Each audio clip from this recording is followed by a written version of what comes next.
संविधान संशोधक विधेयक 131 संसद में बुरी तरह ध्वस्त हुआ। पक्ष में 298 वोट और विपक्ष में 230 मतलब 68 वोटों का अंतर। और ये महिला आरक्षण के नाम पे बेसिकली जो डिलिमिटेशन बिल है उसको पास करवाना चाहते थे। इस पे कई एपिसोड हम लोग बात कर चुके हैं। कल भी हमने जेपी सिंह साहब से बात की थी। उसके बाद प्रधानमंत्री का कल तकरीबन आधे घंटे का राष्ट्र के नाम संबोधन, ये राष्ट्र के नाम संबोधन था या रुदाली था या राजनीतिक भाषण था, इस एपिसोड में विश्लेषण इसी विषय पर होगी। लेकिन उसके पहले मैं ले चलता हूँ 1970 और ये संदर्भ समझने की है। 1970 में इंदिरा गांधी ने प्रिवी पर्स को खत्म कर दिया था। उस समय राजा महाराजाओं की पार्टी स्वतंत्र पार्टी और जनसंघ ने, जो कि आज की भाजपा है, इसका विरोध किया। लोकसभा में बिल पास हो गया लेकिन राज्यसभा में एक वोट से गिर गया। इंदिरा गांधी राष्ट्रपति के अध्यादेश से इस बिल को वापस लाई, लेकिन माधवराव सिंधिया ने सुप्रीम कोर्ट में चुनौती दी और इंदिरा गांधी हार गई सुप्रीम कोर्ट में। इसको गैर संवैधानिक सुप्रीम कोर्ट ने करार दिया। विपक्ष ने आरोप लगाया कि इंदिरा गांधी का समर्थन न संसद में एक वोट, सिर्फ एक वोट, न सुप्रीम कोर्ट में। इंदिरा गांधी ने कोई रुदाली नहीं की, रेडियो पे जाके कोई रोना धोना नहीं, सीधा संसद भंग किया और चुनाव में गई। प्रचंड बहुमत से वापस आए और प्रीवी पर्स खत्म कर दिया। इसलिए मैं कह रहा हूँ, खास तौर से विपक्ष को, पहले हम लोग देखते थे जनता दल की जब सरकार थी या जब ओपोजिशन उस समय की, लोग संसद से राष्ट्रपति भवन तक मार्च करते थे। क्या इस मुद्दे को इतिहास के पन्नों से उठाना नहीं चाहिए था कि इतनी भयानक हार हुई है पहली बार मोदी सरकार की, कम से कम मोदी का इस्तीफा मांगा जाना चाहिए था। मोदी जी ने कल अपने राष्ट्र के नाम संदेश में कई आरोप लगाए कांग्रेस के ऊपर। क्या है मसला, चलते हैं जरा प्रधानमंत्री के राष्ट्र के नाम संबोधन सोकॉल्ड, उस पर चर्चा करेंगे। जेपी सिंह साहब हमारे साथ हैं, चलते हैं उनसे बात करते हैं। स्वागत है सर, नमस्कार। देखिए सर, ये मैंने कल भी कहा था कि ये जो है वो बंगाल और तमिलनाडु चुनाव के लिए महिलाओं का वोट लेने का पुलवामा है, क्योंकि अब पूरी तरह स्पष्ट हो चुका है कि सरकार की मंशा ही नहीं थी कि ये बिल पास हो। सरकार इसका राजनीतिक लाभ उठाती, पास होता तो भी राजनीतिक लाभ उठाती, फेल हुआ तो भी राजनीतिक लाभ उठाने में सरकार कहीं से पीछे नहीं है। रुदालियों को तो तुरंत लगा दिया गया रोने के लिए, भुक्कार पार के जो है वो जो है रो रही हैं और जो है विपक्ष को गाली दे रही हैं। उसके अलावा फिर अब नहीं रहा गया तो प्रधानमंत्री जी 8:30 बजे जो है टेलीविजन पर अवतरित हुए। लोग कयास लगा रहे थे कहीं प्रधानमंत्री जी इस्तीफा दे के लोकसभा भंग करके चुनाव तो उनमें तो नहीं जाएंगे। अरे ये प्रधानमंत्री अटल बिहारी वाजपेयी नहीं है जिन्होंने इंडिया साइनिंग के बावजूद 6 महीना पहले लोकसभा भंग करके चुनाव कराने की घोषणा कर दी थी, इस गलतफहमी में कि इंडिया साइनिंग में हम बम्पर मेजॉरिटी से जो है भाजपा आएगी 2004 में, और कांग्रेस आ गई थी। ये आखिरी दिन तक सत्ता की मलाई भोगेंगे इस आशा में कि आगे भी जो है वो ज्ञानेश कुमार जैसे लोग जो है इनको ईवीएम से जो है जिताते रहे। अब सवाल इस बात का है कि जिस तरह मोदी जी ने कल 8:30 बजे देश को संबोधित किया और महिलाओं को आगे करके उसके पीछे से जो है उन्होंने भाजपा, सपा, डीएमके, टीएमसी पर तीर चलाया, या एक से बढ़कर एक जो है गांडी से जो है अपने निकाल निकाल के जो है ब्रह्मास्त्र फेंके, उसका कोई असर नहीं हुआ, क्योंकि पहले से ही विपक्ष जो है ये नैरेटिव बनाने लगा कि इनकी मंशा क्या थी।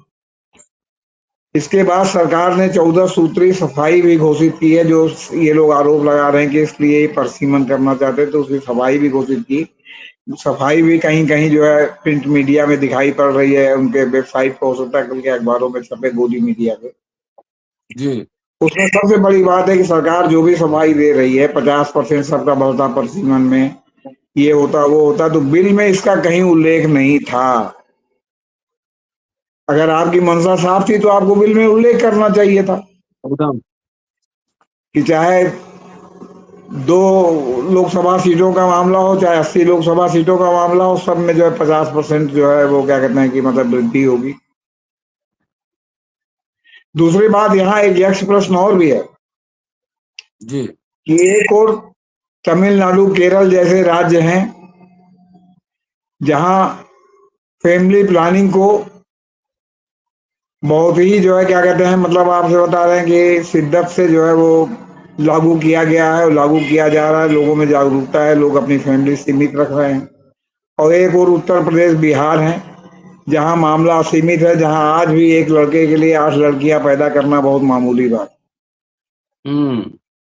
हाँ, कुछ पढ़े लिखे लोग हैं जो अब हम दो हमारे एक में विश्वास कर रहे हैं, लेकिन by and large population Uttar Pradesh, Bihar की जिस गति से बढ़ रही है, हमारे ख्याल से देश में सबसे आगे है। हालांकि मैं कोई साइकोलॉजिस्ट या जनसंख्या विज्ञानी नहीं हूं, लेकिन जो मोटा मोटा कहा जा रहा है, और कई बार इस बात को स्टालिन उठा चुके हैं, तमिलनाडु के मुख्यमंत्री, कि हमें जनसंख्या सीमित करने का, फैमिली प्लानिंग मानने का दंड मिलेगा क्या। उत्तर प्रदेश और बिहार हिंदी प्रदेश हैं, और यहाँ के लोग भाई बहुत ही सनातनी हैं और भागवत जी के जो है फैमिली बढ़ाओ वाले उस पर विश्वास रखते हैं। तो यहाँ पर भी फैमिली बढ़ाओ में मतलब एकदम 8-8 लड़कियां पैदा करो, 6 लड़के 4 लड़के पढ़ाने का चाहे साधन हो या ना हो, ठेंगे से। यहाँ तक कि फुटबॉल की फौज तक लोग खड़ी कर देते हैं। तो कहने का मत तात्पर्य सिर्फ इतना है कि आखिर जो आदमी आप ही के कानून को मान करके और आपके नेशनल कैंपेन का हिस्सा बन करके जो राज्य इम्प्लीमेंट कर रहा है, उसका क्या दोष है कि आप उसको अचानक एक दिन आप ये क्यों नहीं बनाते कि इस डेट में कट ऑफ डेट ये है, इसके बाद जो फैमिली प्लानिंग करने वाले लोग हैं, जनसंख्या के आधार पर उनके साथ अन्याय नहीं होगा। अगर जनसंख्या के आधार पर आप सुविधा देंगे तो उसी प्रोपोर्शन में उनको भी उतनी ज्यादा सुविधा आपको देनी पड़ेगी, या आपको बनाना पड़ेगा। ये ढीले ढाले ढंग का मामला नहीं चल सकेगा कि आपकी सुविधा की राजनीति है कि जहां मन करे वहां आप अपनी सुविधा लगा दीजिए, जहां मन करे वहां बड़े कानून की बन जाइए। अब प्रधानमंत्री जी ने कल जिस तरह महिलाओं को वोट लेकर के जो है हमले किए शाम को, उससे भी कई सवाल उठते हैं। सबसे पहले तो ये महाभारत के शिखंडी युद्ध की याद दिलाता है कि शिखंडी को आगे करके जो है वो क्या कहते हैं, भीष्म पितामह का जो है क्या कहते हैं संहार किया गया था। जी। क्योंकि भीष्म पितामह ने तय कर लिया था कि हम शिखंडी पर कोई जो है वो नहीं चला सकते, तो आपने महिलाओं को आगे कर दिया। अरे आप इतने ही महिलाओं के चैंपियन हैं, तो एपिस्टीन से आपका नाम क्यों जुड़ा हुआ। हम्म। सुब्रमण्यम स्वामी और मधु ईश्वर पानी पी पी करके तमाम नाम बता रहे, जिसको मैं यहाँ अपने मुंह से नहीं बताना चाहता। आपने आज तक उनका जवाब क्यों नहीं दिया है? क्यों नहीं एक दिन राष्ट्र के नाम 8 बजे संबोधन कीजिए कि एपिस्टीन से आपका कोई संबंध नहीं है, आपके मंत्री हरदीप पुरी का कोई संबंध नहीं है, हर्षवर्धन का कोई संबंध नहीं है, अनिल अंबानी का कोई संबंध नहीं है। आप करिए घोषणा। आप क्यों नहीं हम्म। घोषणा करते कि हम जो है एपिस्टीन की वजह से जो है हमको जो है वो क्या कहते हैं ब्लैकमेल हम नहीं हो रहे हैं। आप करिए घोषणा कि चीन के पास हमारा कोई सीडी नहीं है, ट्रम्प के पास हमारा कोई सीडी नहीं है, नेतन्याहू के पास हमारा कोई सीक्रेट नहीं है। आप क्यों नहीं इसकी घोषणा करते? महिला आरक्षण पर तो आप तुरंत जो है घोषणा करने के चले आए। आपका भाई देश आपका है, प्रधानमंत्री हमारे प्रधानमंत्री आप ही हैं, तो आप अगर इस पर सफाई देंगे तो हमें बुरा थोड़ी लगेगा, हमें अच्छा लगेगा कि कम से कम आपने खुल के सामने सफाई तो दिया। हम तो हम्म। उसमें कहें कि अगर आप स्वीकार करेंगे तो हमारी नजर में आपकी इज्जत और भी बढ़ जाएगी कि आप में इतना साहस तो है कि आप स्वीकार करते हैं किसी चीज को। अपनी अपनी पत्नियों के पीठ के पीछे, अपने गार्जियन के पीठ के पीछे बहुत लोग जो है वुमेनाइजिंग करते हैं, लेकिन बहुत लोग हम्म। खुलेआम सामने करते हैं। और पत्नी के वो जो है आपके क्या कहते हैं एक्स्ट्रा मैरिटल रिलेशन पर भी कोई आपत्ति नहीं जताते, क्योंकि ये है ना, एक कवि ने कहा था इलाहाबाद में एक कवि सम्मेलन के मंच पर कि गधा भी स्वतंत्र है, गधी भी स्वतंत्र है, खूंटा प्रजातंत्र है। उसी खूंटे से गधा भी बना हुआ, उसी खूंटे से गधी भी बंधी हुई, और प्रजातंत्र है, लोकतंत्र है, तो वाला मामला है। तो कहने का मतलब है कि अगर आप इतना साहस हो तो आप उसको एक्सेप्ट करके दिखाइए, जो कि आप नहीं करेंगे। हम जानते हैं बहुत अच्छी तरह से कि आप बहुत ही कायर हैं। फिर आपकी रोने की, रुदाली की आपकी आदत है। तुरंत आप विक्टिम कार्ड पर हम्म। उतर जाएंगे कि पिछड़े का लड़का। आप पिछड़े हैं, आप पिछड़े हैं। हमको लोग तेली बोलता है। आपका भाई आपका ब्लैक एंड व्हाइट में इंटरव्यू देता है, और जो है तब आप अगर ढूंढेंगे तो आपको यूट्यूब पर मिल जाएगा, जिसमें वो डंके की चोट पर कहता है कि हम लोग जो है मोदी नहीं हैं, हम लोग तोमर ठाकुर हैं, जो राजस्थान से किसी हम्म। जमाने में जो है आए थे, और चूंकि हम तेल का धंधा करने लगे इसलिए हम मोदी हो गए। तो आप यही स्पष्ट कर दीजिए कि आप मोदी हैं कि तोमर हैं। अगर मोदी हैं तो चलिए आप बैकवर्ड, आप जो भी फॉरवर्ड थे बाद में आपने उनको बैकवर्ड में शामिल कराया गुजरात में, लेकिन अगर आप तोमर हैं तब तो आप फिर बैकवर्ड नहीं है, तब तो आप क्षत्रिय हैं। तब तो आप टॉप की जो तीन चार जातियां हैं उनमें उनमें से एक को रिप्रेजेंट कर रहे हैं, तो आप इसी को स्पष्टीकरण दे दीजिए कि हमारा भाई झूठ बोलता है, हम लोग तोमर नहीं है, हम लोग जो है क्या कहते हैं ओरिजिनल मोदी, खांटी मोदी हैं। हम राजस्थान से नहीं आए, हम गुजरात के बड़नगर में ही पैदा हुए और वहीं से चाय बेचते बेचते प्रधानमंत्री बन गए। तो सवाल है कि विक्टिम कार्ड खेलना, एक गरीब का हम्म। लड़का आगे बढ़ रहा है तो लोगों को अच्छा नहीं लग रहा, हम राजभवन में नहीं रहते तो हम फलाना नहीं करते। आज तक तो कभी जो है राजीव गांधी और राहुल गांधी को 10 लाख 20 लाख का सूट पहनते हुए हम लोगों ने तो भाई नहीं देखा। नेहरू जी जरूर कपड़ों के शौकीन थे, लेकिन उनका भी कभी 10-20 लाख रुपया हीरा हीरा जड़ित तो मोती जड़ित नहीं पहना, जबकि उनके पिता की ऐसी वकालत थी उस जमाने में कि वो वकालत के हिसाब से जो है क्या कहते हैं इतना पैसा था उनके पास कि वो उस जमाने में वो रक्त जड़ित सूट पहन सकते थे। वो तो खादी के ऊपर क्यों उतर है, पूरा परिवार खादी पे उतर है, पूरा विदेशी वस्त्रों का बहिष्कार कर दिया। और आप तो जो है जो आपकी दमित इच्छाएं थी जो आपके बचपन में नहीं पूरी हुई उसको आप पूरा कर रहे हैं। आप तो अपना सूट रिपीट भी नहीं करते, आज जो सूट पहना दूसरे दिन दूसरा सूट, तीसरे दिन दूसरा सूट, एक दिन में 3 सूट 5 सूट जैसे शिवराज पाटिल पहनते थे, और शिवराज पाटिल का भी सूट कोई रक्त जड़ित नहीं होता था। हाँ जरूर था कि हर मौके पर उनके पास जो है हर आधे घंटे बाद वो एक सूट बदल सकते थे, इतनी क्षमता उन्होंने रखी थी और इसका वो पालन भी करते थे बड़े स्टाइल से रहते। तो कहने का मतलब है कि ये मामला है, और नरेंद्र मोदी ने अगर खड़गे साहब भी माने तो जितनी बार महिला आरक्षण का नाम नहीं लिया आपने भाषण में, 59 बार, एक कम 60, 59 बार कांग्रेस का नाम लिया और पानी पी पी कर कांग्रेस को महिलाओं की ओट में खड़े होकर के कोसा। तो इस बार कांग्रेस ने भी कस लिया है कदम, और खड़गे साहब ने भी किया है, और कांग्रेस पार्टी ने भी और विपक्ष ने भी ये तय किया है कि वो चिट्ठी लिख करके इनको कहेंगे कि जो 543 सीटें हैं पार्लियामेंट की वर्तमान, आप परसीमन को अलग कीजिए और उनमें जो है महिला आरक्षण को लागू कीजिए। जब परसीमन होगा तब परसीमन के हिसाब से देखा जाएगा, फिलहाल 543 में ही महिला आरक्षण लागू कीजिए।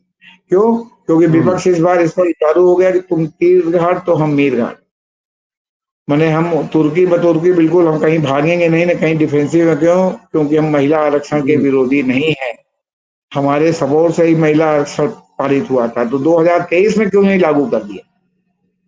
उसके लिए परसीमन और जनगणना के इंतजार की बात आपने क्यों कही?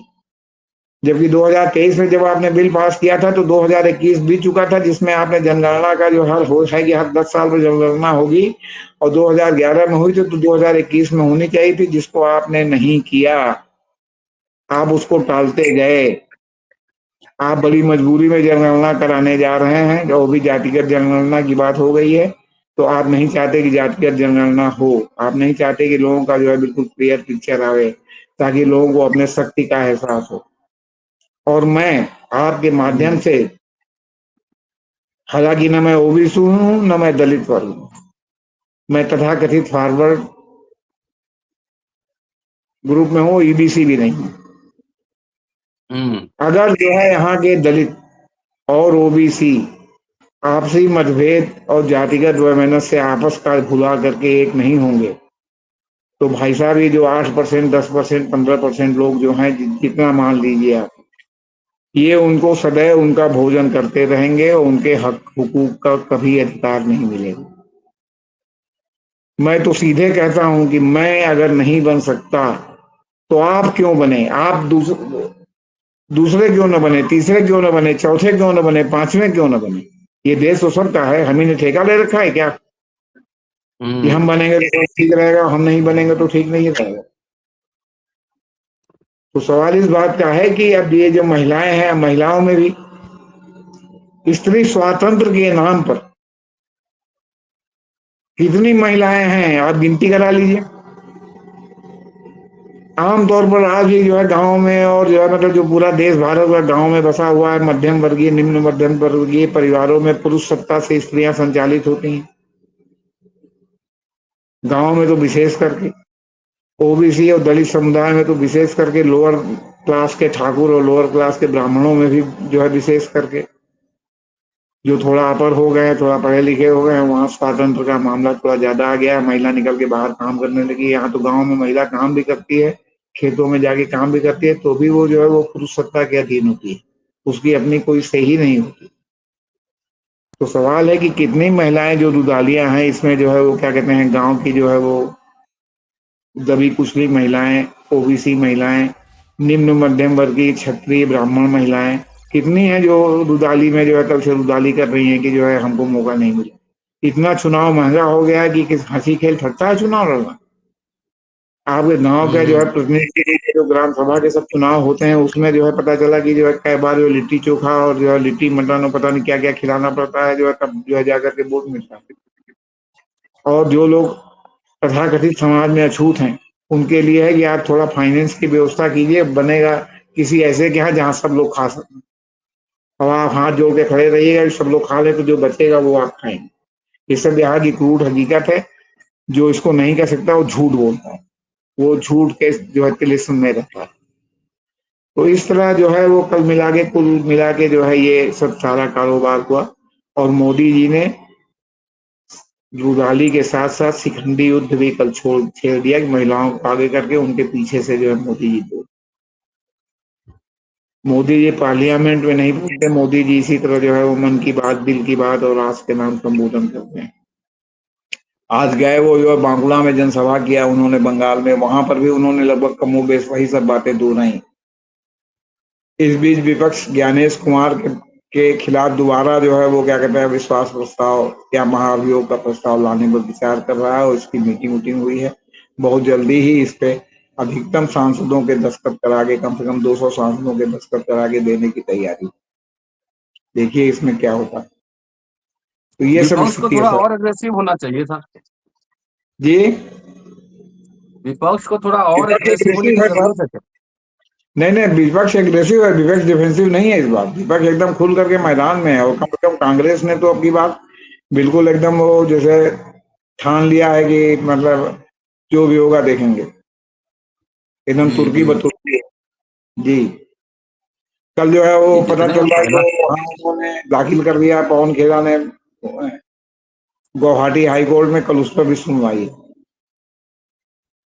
अब पवन खेड़ा कब गए जी गुवाहाटी, कब उन्होंने दाखिल किया, ये मामला थोड़ा जो है वो अदृश्य है, क्योंकि वहां जाने के बाद ये लगता था कि पवन खेड़ा अगर वहां जाएंगे तो अरेस्ट हो जाएंगे। अब जैसे भी किया वो उन्होंने पता चल रहा कि दाखिल हो गया है, कल जो है सुनवाई सोमवार को वहां पर।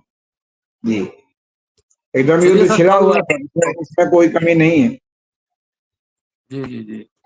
जी, शुक्रिया सर, और कल पवन खेरा के इशू पे हम लोग बात करेंगे, कोर्ट में क्या सुनवाई होती है देखते हैं, और क्या क्या चार्ज है, तमाम पहलू पर कल बातचीत होगी। शुक्रिया, देखते रहिए, हम वेट करना। ठीक हाँ, ठीक शुक्रिया सर, ठीक थैंक ठीक यू। ठीक ठीक।